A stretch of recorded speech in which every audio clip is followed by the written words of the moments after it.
Hi everyone, welcome to Education 52. My name is Kim Pipitanason and I am your instructor for the course. And in this video, I just wanted to give you a brief overview as well as talk about my learning experience with accessibility. So first of all, this course was designed by Melissa Colon, and you'll notice in some activities there are still video tutorials that she created. And she's a wonderful teacher, so it's really a pleasure to be able to continue to learn from her. So you can choose the Start Here button to start, and it will lead you to the Getting Started module. We can also look at the modules page, and you can see the Start Here module here on top. You'll see the syllabus module next, and then you're going to see the weekly assignments, and these are divided into sections. So there's an overview page which lets you know the assignments and due dates for the week. You have a learning materials section that shows you what you're going to need to review.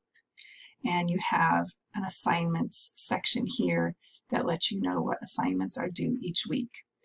This course does have quite a few assignments. It's been condensed from a 10-week to a 6-week course.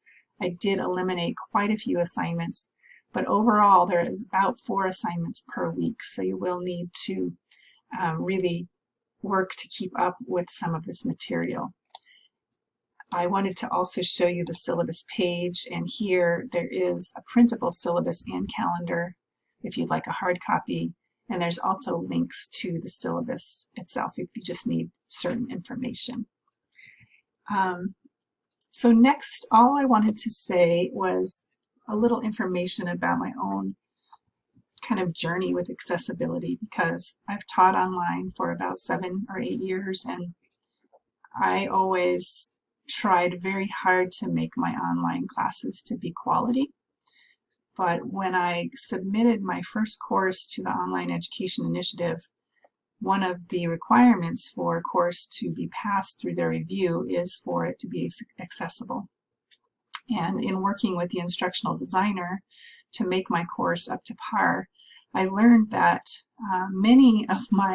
much of my content was not accessible, and this was actually kind of horrifying to me to learn that my students, not all of my students, could access the material that I was providing, especially if they're facing some kind of learning challenge.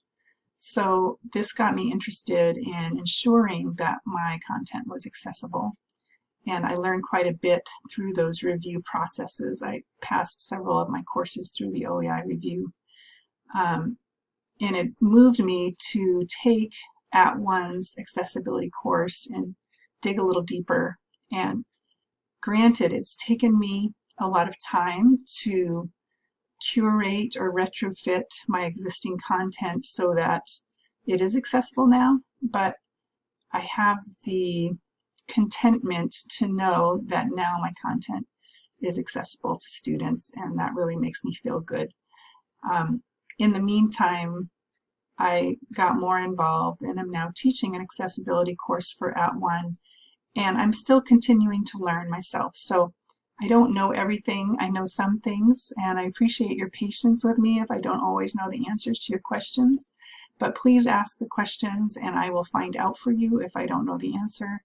And we will get through all of this together, and I hope it inspires the same drive in you that it did in me to make sure my content is available to all students. So I'm looking forward to spending the next several weeks with you, and please email me or let me know if you have any kind of questions, and I'm happy to help.